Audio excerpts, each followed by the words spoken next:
Greetings, everybody. Say what you mean what you say, communicate with conviction and confidence. There's a spectrum of standing up for yourself skills that people use. So on one side, you have the more introverted, sort of soft-spoken, quiet person who listens really carefully and at work knows how to get the job done. Then on the other side, you have that louder than life, over the top, speaks what they mean very loudly, and they also get the job done. But what happens if you're on either one of those sides and you don't have the skills to know how to stand up for yourself? In a lot of ways, being passive, you're disrespecting yourself because you're not getting your needs met. Being aggressive, you're disrespecting other people, going into their boundaries. Regardless of your personality type, there are skills that you can do that can help you develop that balance between the two.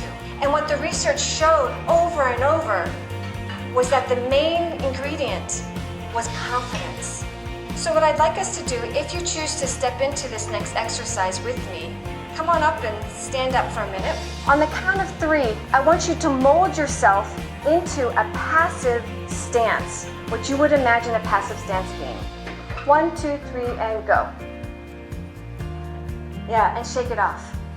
Now, of course, if I bump into this woman and it's my fault, I'm definitely going to say I'm sorry. That's a very appropriate apology.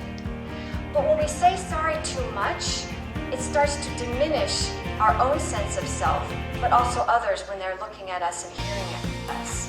Here are some tips and tools that just sort of some brief takeaways of how to use these skills. Key elements of verbal techniques, I statements. In confronting a difficult situation, the more you can point the finger back at yourself, the more you can take responsibility and ownership and de-escalate the situation. I see you're really upset right now. I need to take a break and let's come back later.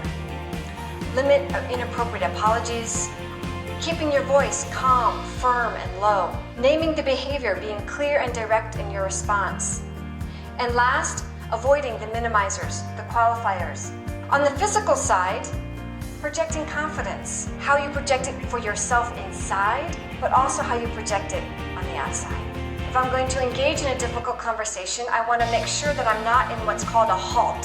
If I'm hungry, angry, lonely, or tired, I'm probably not going to be on my best behavior in that conversation.